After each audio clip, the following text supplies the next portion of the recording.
തമിഴ്നാട്ടിൽ സംസ്ഥാനത്ത് നാമനിർദ്ദേശ പത്രികാ സമർപ്പണം ഇന്ന് പൂർത്തിയാകും. വൈകി പട്ടിക പ്രഖ്യാപിച്ച കോൺഗ്രസ് BJP സ്ഥാനാർത്ഥികൾ ഇന്ന് പത്രിക നൽകും. പ്രചാരണത്തിന്റെ അവസാന ലാപ്പിലെത്തിയ പുതുച്ചേരിയിൽ രാഹുൽ ഗാന്ധിയും തമിഴ്നാട് മുഖ്യമന്ത്രി MK സ്റ്റാലിനും ഇന്നെത്തും. അതിനിടെ തമിഴക വെട്രിക്കഴകം അധ്യക്ഷൻ വിജയ് ഇന്ന് ചെന്നൈയിൽ നടത്താനിരുന്ന പര്യടനം റദ്ദാക്കി. വില്ലവാക്കം, അണ്ണാനഗർ, ടി നഗർ എന്നിവിടങ്ങളിലെ പ്രചാരണമാണ് റദ്ദാക്കിയത്. മനീഷ് മൂർത്തി വിവരങ്ങൾ നൽകാനായി ചേരുന്നുണ്ട്. മനീഷ്, തമിഴ്നാടടക്കം ഒരു തെരഞ്ഞെടുപ്പ് ചൂടിലേക്ക് കടക്കുകയാണ്. ഏകദേശം 60ഓളം പുതുമുഖങ്ങൾ ഒക്കെ ഉൾപ്പെടുത്തിയിട്ടായിരുന്നു DMKയുടെ ഒക്കെ സ്ഥാനാർത്ഥി പട്ടിക പ്രഖ്യാപിച്ചത്. ഇപ്പോൾ അത് പ്രചരണം കൂടുതൽ ഊർജ്ജസ്വലമായി മുന്നോട്ട് പോകുമ്പോൾ എങ്ങനെയൊക്കെയാണ് വിവരങ്ങൾ?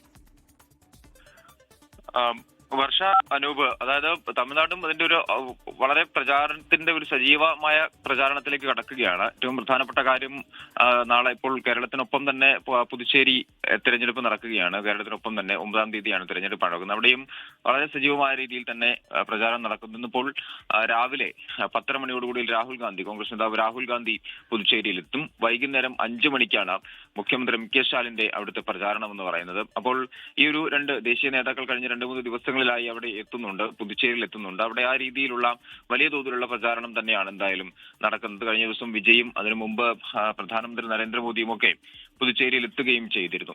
എന്തായാലും നാളെ കൂടി അവിടെ പ്രചാരണത്തിനുള്ള സമയം, ശബ്ദ പ്രചാരണം. അത് കഴിഞ്ഞാൽ അവിടെ ഈ പറഞ്ഞ രീതിയിൽ 9-ാം തീയതി ബൂത്തിലേക്ക് പോകുന്ന ഒരു നിലയിലേക്കായിരിക്കും കാര്യങ്ങൾ എന്തായാലും പോവുക. തമിഴ്നാട്ടിലേക്ക് വന്നാൽ, തമിഴ്നാട്ടിൽ ഇനിയും ദിവസങ്ങളുണ്ട്. ഇന്നിപ്പോൾ നാമനിർദ്ദേശ പത്രിക സമർപ്പിക്കുന്ന അവസാന ദിവസമാണ് ഇന്ന് 3 മണി വരെ. ഇന്നിപ്പോൾ വൈകുന്നേരം 3 മണി വരെയാണ് സമയം.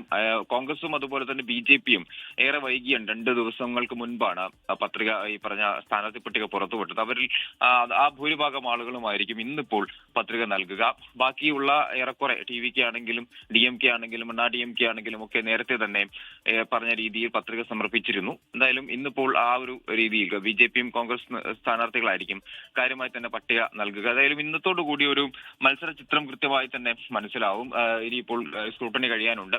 അതിനുശേഷം പിൻവലിക്കാനുള്ള അവസാന തീയതി കഴിയുമ്പോൾ ഏകദേശം എത്ര സ്ഥാനാർത്ഥികൾ തമിഴ്നാട്ടിലുണ്ട് തുടങ്ങിയ കാര്യങ്ങളെല്ലാം തന്നെ ഒരു വ്യക്തത വരികയും ചെയ്യും. കാരണം ധാരാളം പാർട്ടികൾ ഇത്തവണ DMK മുന്നണിയിലേക്ക് വന്നിട്ടുണ്ട്. അതുപോലെ തന്നെ TVK മത്സരിക്കുന്നു. അപ്പുറത്ത് നാം തമിഴ് കക്ഷി ഒറ്റയ്ക്ക് തനിച്ച് മത്സരിക്കുന്നു. അങ്ങനെ എന്തായാലും ഒരു വലിയ തെരഞ്ഞെടുപ്പ്, അല്ലെങ്കിൽ വലിയ സ്ഥാനാർത്ഥികൾ, ഏറ്റവും കൂടുതൽ സ്ഥാനാർത്ഥികൾ ഒരുപക്ഷെ മത്സരിക്കുന്ന ഒരു തെരഞ്ഞെടുപ്പൊക്കെ ആയി തമിഴ്നാട്ടിൽ ഇത് മാറാനുള്ള ഒരു സാധ്യതയുണ്ട്. എന്തായാലും അങ്ങനെയാണ് തമിഴ്നാട്ടിലെ ഒരു കാര്യങ്ങൾ എന്ന് പറയുന്നത്. വില്ലുവാക്കത്ത് ഇന്ന് രാവിലെ ഉച്ചയ്ക്ക് 12 മണിയോടുകൂടിയായിരുന്നു TVK അധ്യക്ഷൻ വിജയുടെ ഒരു പ്രചാരണം പറഞ്ഞിരുന്നത്. വില്ലുവാക്കം, അതിനുശേഷം അണ്ണാനഗർ, അതിനുശേഷം ടി നഗർ.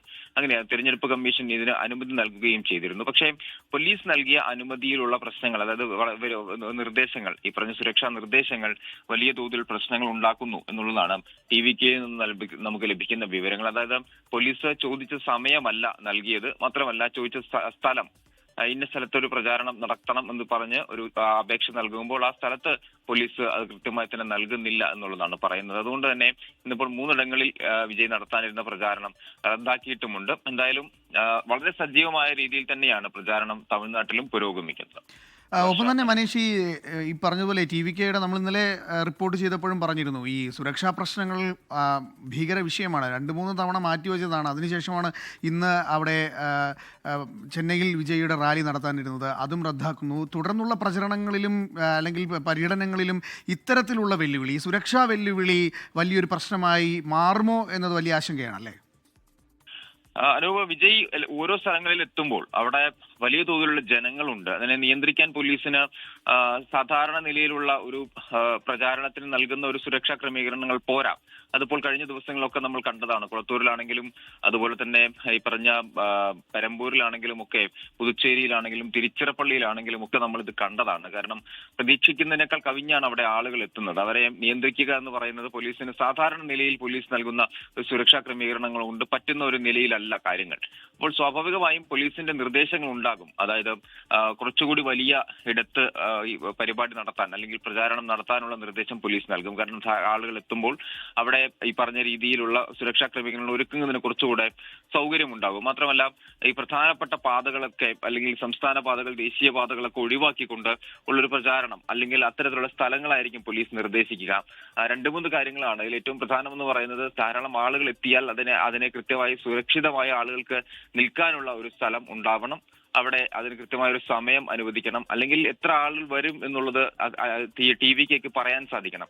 TVKയുടെ ഒരു പ്രശ്നം എന്ന് പറഞ്ഞാൽ ഒരു പരിപാടി നടക്കുമ്പോൾ, ഒരു പ്രചാരണം നടക്കുമ്പോൾ അവിടേക്ക് എത്ര ആളുകൾ എത്തുമെന്ന് കൃത്യമായി പറയാൻ TVK നേതാക്കൾക്കും പറ്റുന്ന ഒരു നിലയല്ല. കാരണം അത്രയധികം ആളുകളാണ്. കഴിഞ്ഞ ദിവസം പുതുച്ചേരിയിലും സമാനമായ രീതിയിലായിരുന്നു ഒരു റോഡ് ഷോ നടക്കുമ്പോൾ അത്രയധികം ആളുകളാണ് കണ്ടിരുന്നത്. അപ്പോൾ സാധാരണ നിലയിലുള്ള ഒരു സെക്യൂരിറ്റി പ്രോട്ടോകോൾ കൊണ്ട് എന്തായാലും ഈ വിജയുടെ പരിപാടിയിൽ അത് കൃത്യമായി മുന്നോട്ട് കൊണ്ടുപോകാൻ സാധിക്കില്ല എന്ന നല്ല ബോധ്യം പോലീസിനുണ്ട്.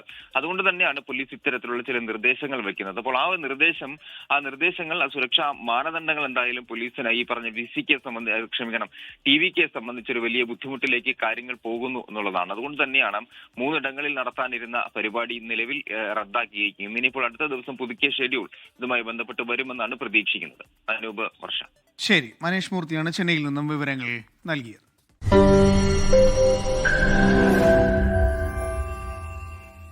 ലോകത്തെവിടെയായാലും ഏത് സമയത്തും 24 വാർത്തകളും ഓഗ്മെന്റഡ് റിയാലിറ്റി പാക്കേജുകളും എക്സ്പ്ലെയിനറുകളും വിശദമായി കാണാൻ ഞങ്ങളുടെ യൂട്യൂബ് ചാനൽ നിങ്ങൾക്ക് സബ്സ്ക്രൈബ് ചെയ്യാം.